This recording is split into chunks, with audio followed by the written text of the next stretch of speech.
Hello everybody, this is Fyrirmaster Ingvar Johannesson from Iceland, and yes, this is me, this is my ugly mug. This picture was taken about 2 weeks ago when I was playing in the Icelandic League, and this game is indeed analyzed in the Master Hangout. It was the Benoni game against Arnason. A very nice game, but that's not what this video is about. This is my submission to the video contest, and this video is about patterns and pattern recognition. And well, this is sort of an introduction and first in a series. I'm going to basically teach and show and collect patterns, and this is how I intend to categorize them. It will be made patterns, tactical patterns, strategical patterns, technique patterns, and endgame patterns, although I don't have any endgame patterns in this video. So, on we go. Our first pattern, that's a mate pattern, and it's called Anastasia mate. Onto the chessboard, and this is sort of to demonstrate the mate in its purest form. In this mate, these three pieces will cooperate to form the mate. First we go knight e7 check. The king has only one square, and of course after this check we notice that the knight is blocking this square as well as this one,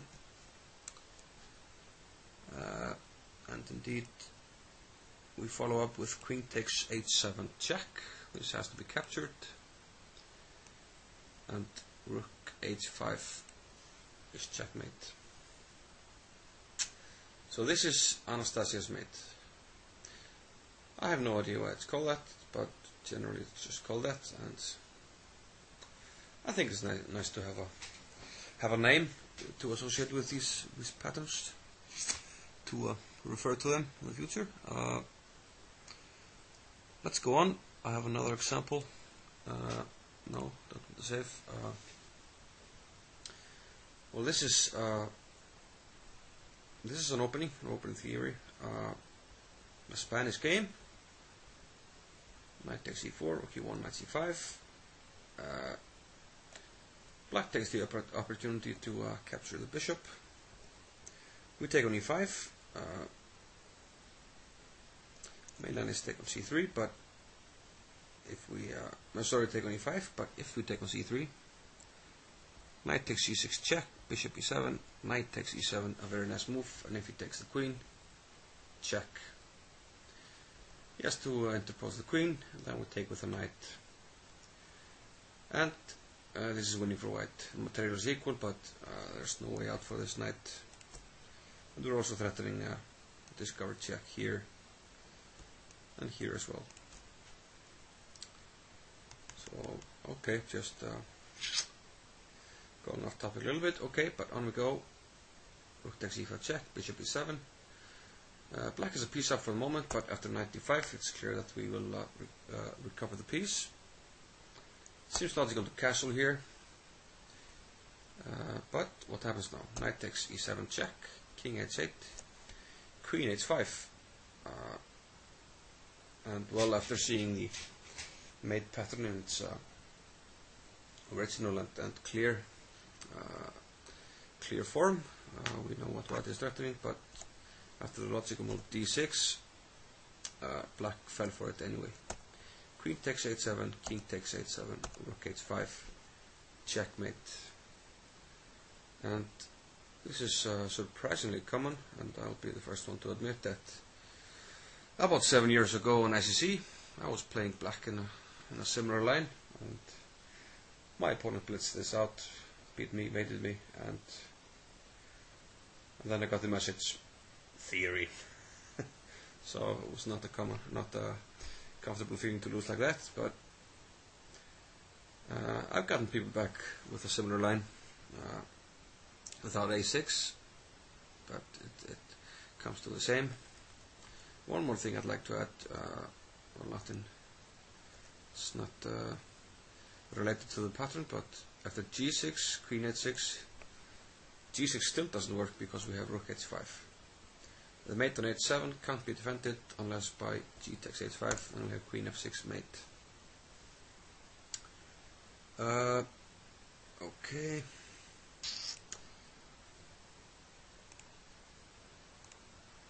And one more example. Here it's black to move, and this is from a game between Andrenko and Kalininia.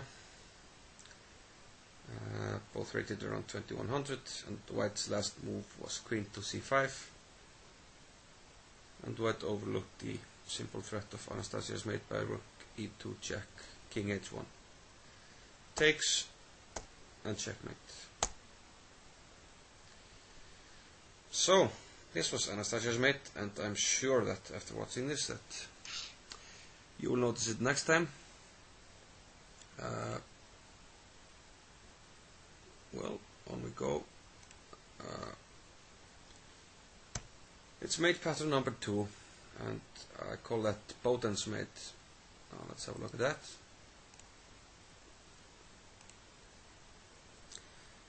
This is from a game. Bowden was an old master, so this game is about from about 1895 or something like that. And Bowden played d5. This is the first known example in database, I believe, of this mate. And, well, white has to lose a piece here, but he didn't notice black's threat, and he took on d5. And maybe you've seen this before, but if you haven't, then after this you will have surely learned it. The main idea of the theme is that white's king is very much boxed in by his own pieces here. The rook and the knight take care of this side of the king, and this bishop is blocking the king here. So after the simple queen takes c3 check, b takes c3 is absolutely forced, and then we have bishop a3, and this is checkmate. And it's really nice how only the bishops coordinate to make this mate.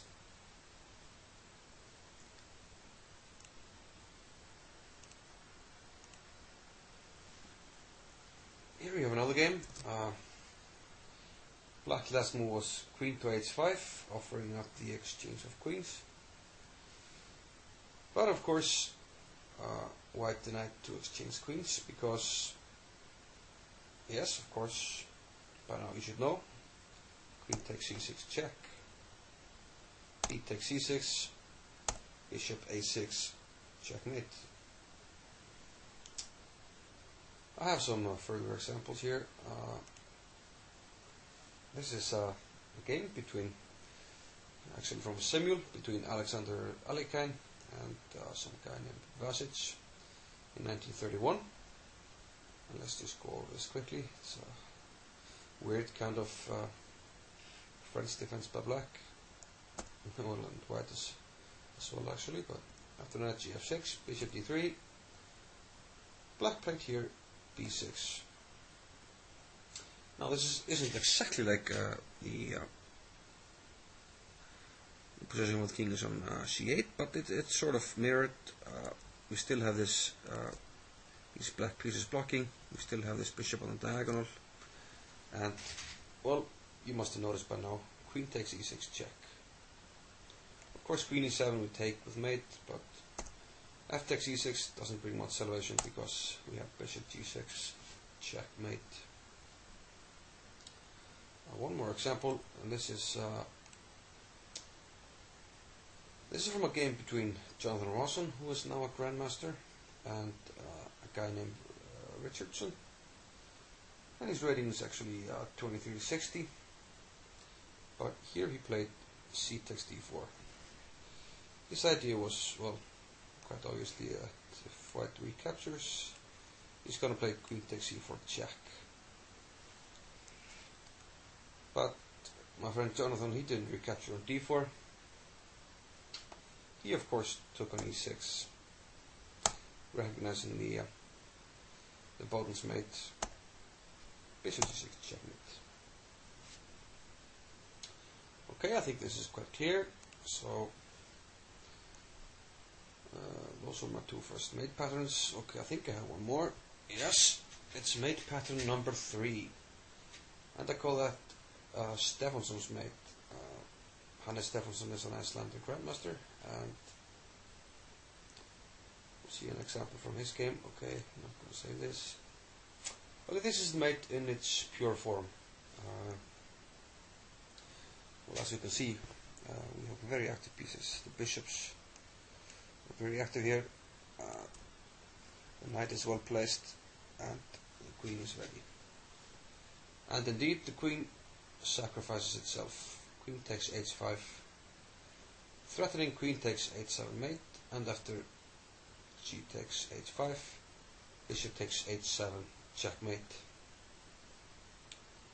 Let's look at one example from a tournament game. This is between two amateurs. But white's last move was actually knight from g7, capturing a pawn on h5.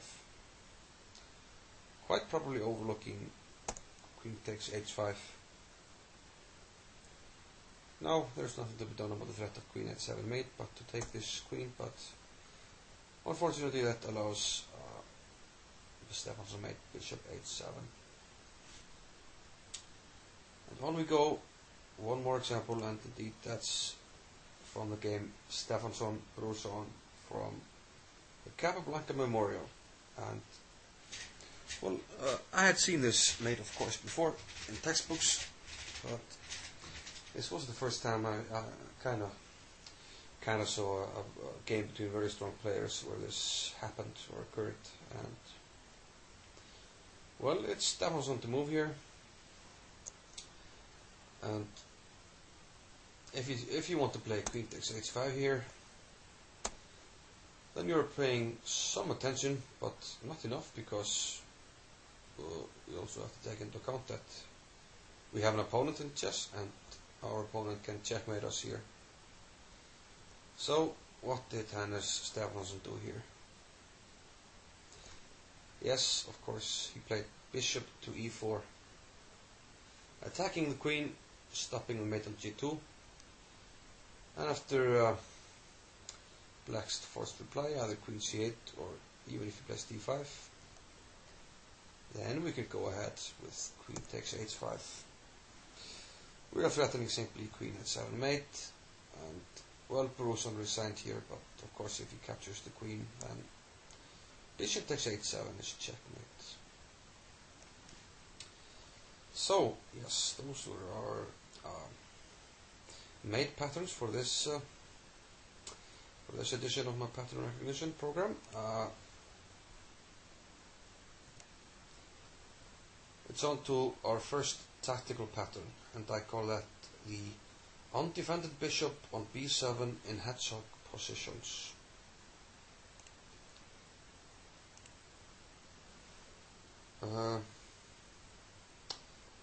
This often occurs in the hedgehog, sometimes in the Sicilian.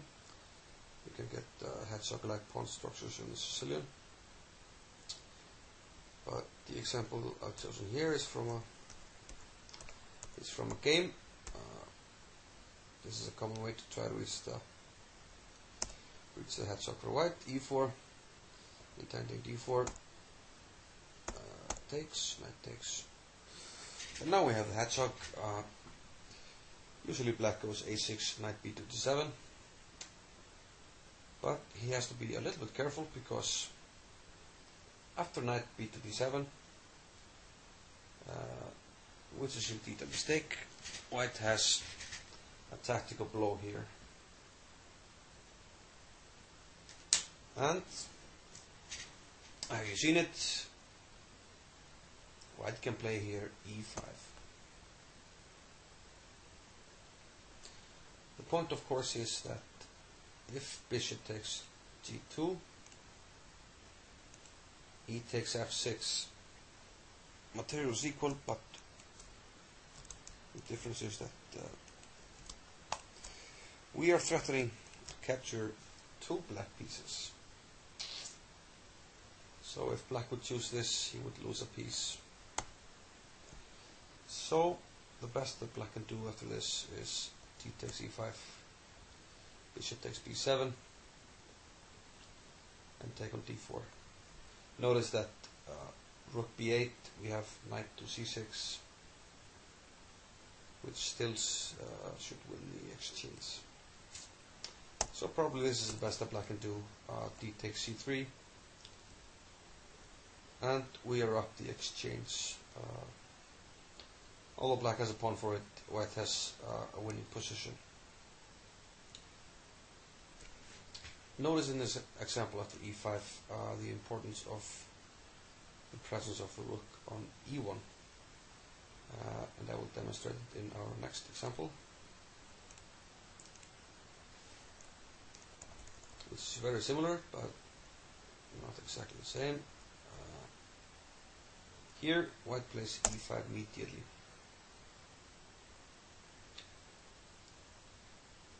Bishop takes g2, e takes f6, and now, like before,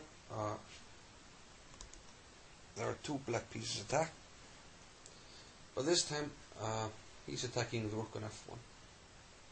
But notice that in our earlier example the rook was on e1. So what happens here after bishop takes f1? We take, black has to recapture, and king takes f1.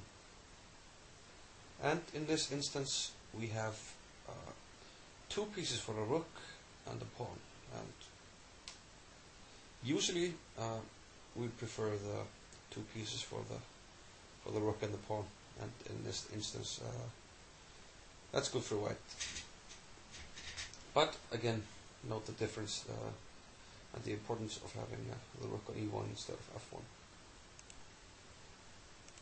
f1. Okay, here we have a game I played in the Icelandic League last year. Once again, it was a Catalan, a weird kind of Catalan actually. And here I found a forcing continuation. I played e4. He has to retreat the knight. And notice already when I play e4, I have spotted the combination, and it's based on this unguarded bishop on b7, and the similarities to the hedgehog were probably what allowed me to find this combination. And here I played not knight takes f7 but knight to g6, and the importance is that I am intending e5, of course, exploiting the bishop on b7. And after h takes g6, e5, queen takes d4, I take on f6. I'm attacking 2 pieces, bishop on b7 and bishop on d6. And the best that black can do here is bishop takes g2. Now I take on e7.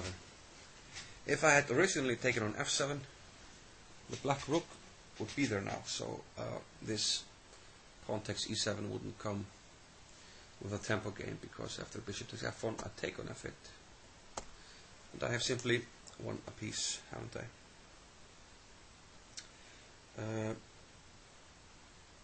Okay, I just remembered one extra example. I'm just looking it up here. Here it is. Okay, let's just go to the Catalan castles. Is after b6 here. Knight c3, bishop e7, knight e5, c6, e4. If black goes here, knight b to d7, then we have a very interesting tactic, and the theme essentially is the same, but it's slightly different. Knight takes c6, a very nice move. Bishop takes c6. We have to take with the e-pawn to open this diagonal. Okay, black takes, doesn't really matter if he takes, but comes to the same. Bishop has to retreat, and now we go d6, exploiting the undefended bishop on b7. And indeed, after this, d takes e7. With a tempo gain, black has to take, and king takes g2. And white is basically up a pawn for nothing. Let's save this little nugget here. Okay, I think that was the last example, so on we go. And I have a strategical pattern for you, and I call it a Gligoric's pawn sacrifice. And let's have a look at that. This is a famous game between Alexander Kotov and Svetozar Gligoric, and this is from the Candidates Tournament in Zurich in 1953. A very famous tournament that David Bronstein actually wrote a famous book about, that people consider to be very good. Just going to go quickly over the opening here. Queen c2. And in this position, this was probably, pretty much groundbreaking because people hadn't done this before. Here, Gligoric played e4. And what's the idea behind this move? The idea is after f takes e4, we go f4. We just gave up a pawn. But for what? First of all, for this wonderful e5 square, which is firmly under control, and for instance we can put a knight there. Second of all, we have this beautiful diagonal for a bishop here, which can be possibly reinforced by our queen if needed. And also notice that after sacrificing this pawn here on e4, it's pretty much blocking in this bishop and the queen. This battery is no longer effective, and it's also taking away a square from this knight, and if this knight can move, then it's even more difficult for this knight to move. So we are kind of sticking it to white, not giving him room to move.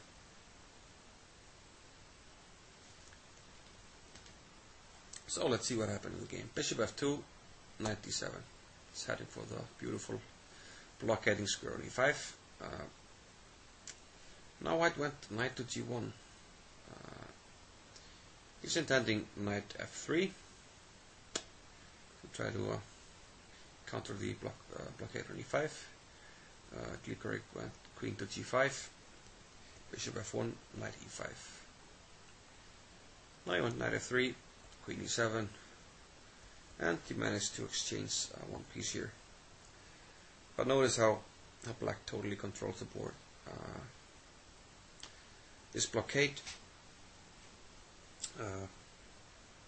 is just totally making white pieces bad, and it's very difficult to play the white position. White castled. Gligoric decided that his knight on h5 wasn't doing much and decided to bring it back. h3 was played, bishop d7. And now black is just getting ready to open up the queen set with a6 and b5. And then he can move his rook here and use the battery here of the queen and the bishop to make something decisive happen. Knight b1. This is actually another interesting moment. He wants to put the knight from d2 to f3, where it disturbs the blockade. But here Gligoric played a nice move. f3, another pawn sacrifice. White accepted, and now he went back to h5. where there's a new function for this knight blockade on f4 after 92, 94. And notice now that this knight no longer has these squares available, so it's basically bad, and this battery is still very bad. And after bishop f1 and b5, black is much better, but it should be added though that somehow Kotov managed to draw this game. Let's look at a similar example. This time we have Garry Kasparov with the black pieces. It's not exactly the same position, but the theme is the same. e4. White took on h5 first, and after f takes e4. Well, what do we do? You should know that it's obvious. Yes, we play f4. Bishop went to f2, bishop to g4. Probably with this move he's trying to induce white to play h3, which he indeed did, otherwise he can't long castle, and that means that this is an additional black squared weakness here. And black has a blockade here, making this bishop very bad, this bishop very strong. And black is ready to attack on the queen set. And indeed, you see how this black bishop on e5 is by far the best piece on the board.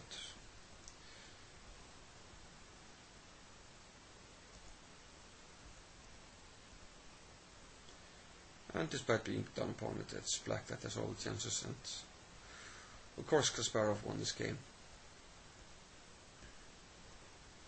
All his pieces are coming to life here. Bishop e5, b2 is threatened, and well, he didn't take the queen with the rook, he took it with the queen, and white finally resent because this is checkmate. A nice game by Kasparov. Okay, but now we come to an interesting game. Okay, a little bit of self-pluck. But this is a game I played myself, and it's sort of to demonstrate that okay, it's all well and good to know these patterns, but really they're no good unless we can somehow use them to help ourselves improve. And indeed, well, let's just go quickly over this. We got well, sort of a King's Indian, type of structure certainly, but the move order was a little bit different. And here I believe black has a fine position. Here my opponent played b4.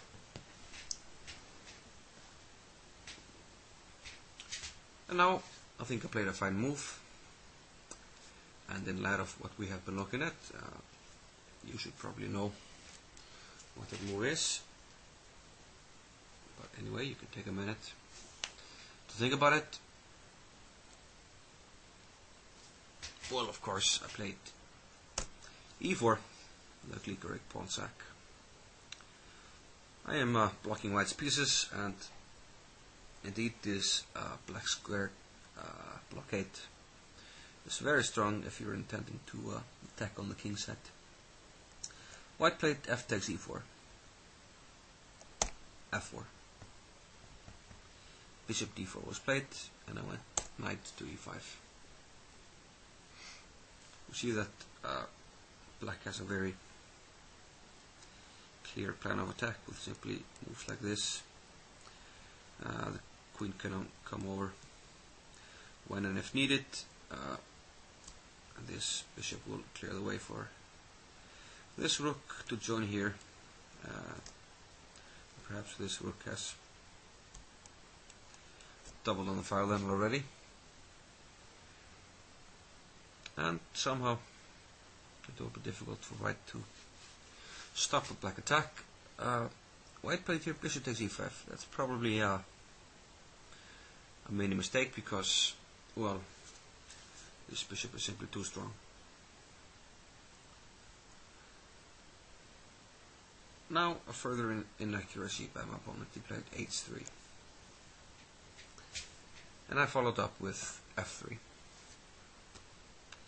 Not so much a pawn sacrifice because I will get the h3 pawn right away.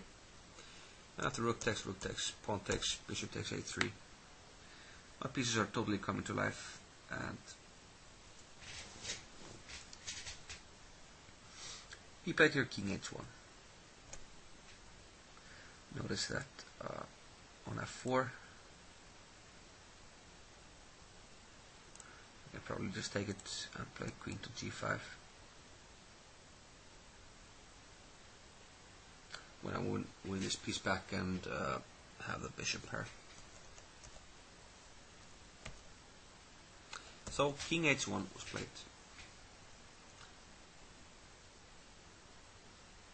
And I played queen to h4. Although this seems like a strong move, found by the computer afterwards, and if it takes, we will have a checkmate in a few moves. But queen h4 is logical, threatening all kinds of discovered checks. Rook g1 was played, king h8, queen e1, and after queen f6 my opponent simply resigned. Actually a pawn down, but he can't do anything to defend. A very nice game. Although I did have a nice way to finish here with bishop g2. He has to take, knight f4 check, and after knight takes f4 I play rook g8. White has only king f1 here, and then I capture on e1, and I win white queen. And pretty soon the rest of white's material, pretty much. But okay, this little game was pretty much meant to demonstrate that by learning these classic games and accumulating knowledge of patterns, someday, somehow, it will pay up. It will pay dividends, and indeed it did here. And well, we can wonder, would I have played e4 and won this nice game if I had not known about the game Code of Courage and this sacrifice? Probably not, but we'll never know. But I'm guessing probably not. So, okay. What do we have next? We have a technique pattern which I call the self-moving rook with 2 pawns. And what is that? Yeah, let's save it.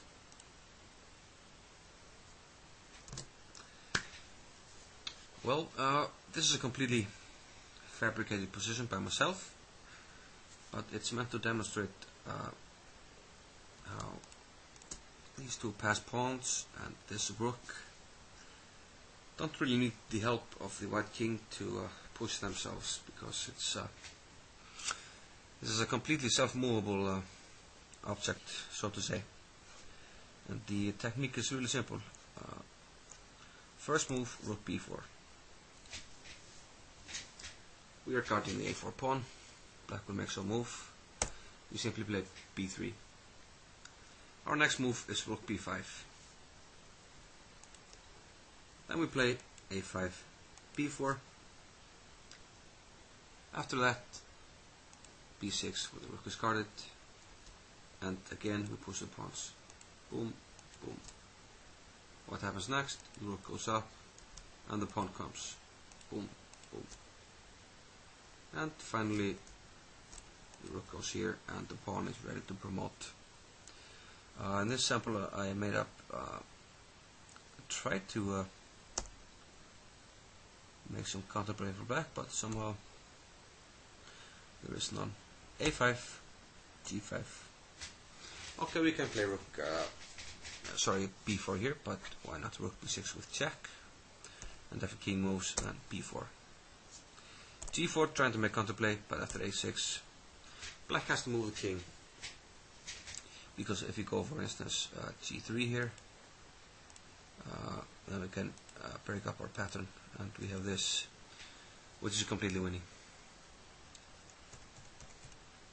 So after a6, the king has to move.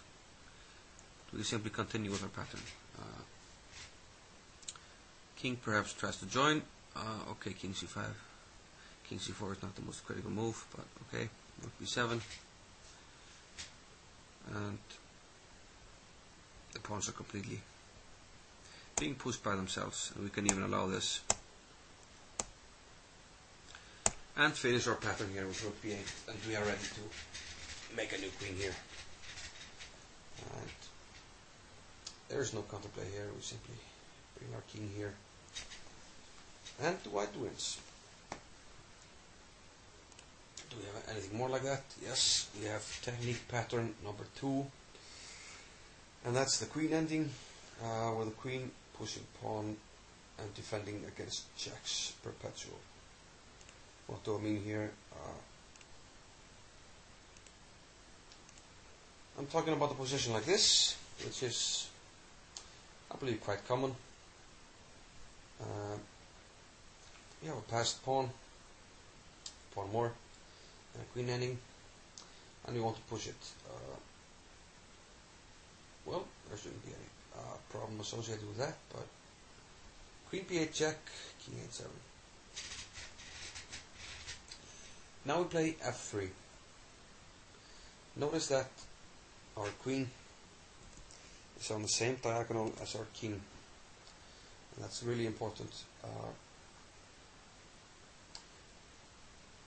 We can demonstrate that by, after f5, making a silly move for white, queen to b7. What happens then is simply queen e5 check. If we go back, check. If we interpose, check. This is simply a perpetual. So this silly line demonstrates the importance of having the queen on the same diagonal as the king. Okay, f5 is an attempt at some counterplay by black, but if black sort of does nothing, then we simply push the pawn. And right here, it's important to play queen to c7, keeping the queen on the same diagonal as the king.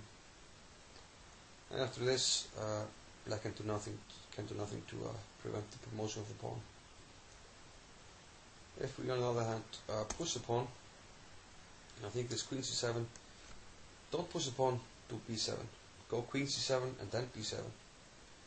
If you, however, push the pawn here, after queen c6, you have to be a little careful, because queen c6 throws the win away. Queen d6 check. What can we do if we go g3? Then we have perpetual on these two squares. And if you try this, well, nothing can be done. It's a perpetual. So have in mind this queen g7. So this technique is basically putting the queen on the same file as your pawn and on the same diagonal as your king. Push it to the 6th rank and use the queen, put on c7 and then push the pawn. Okay, let's look at a small attempt at counterplay by black.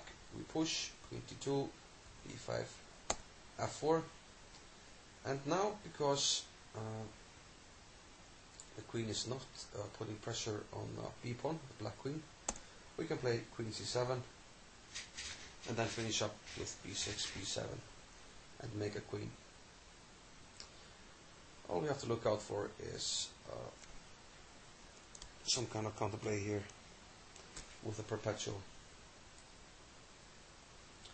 But our idea is that when the queen moves away, we will take here. So, okay. Actually, maybe when looking at this, maybe there are small problems with move like queen f2.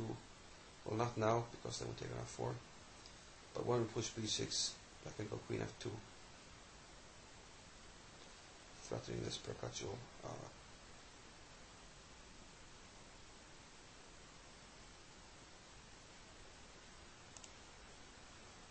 Okay, I'm not going to leave you hanging. So let's look at this. If we make this move, yeah, then we go queen c5, completely winning. Yeah, because then this is a new diagonal of interest really, because this one is blocked now. So can black really make a mighty move here? Queen e3 maybe.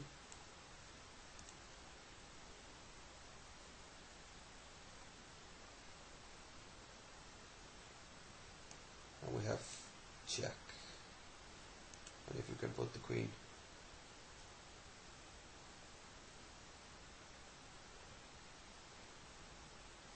Well, now we can make some checks, and then it's no problem.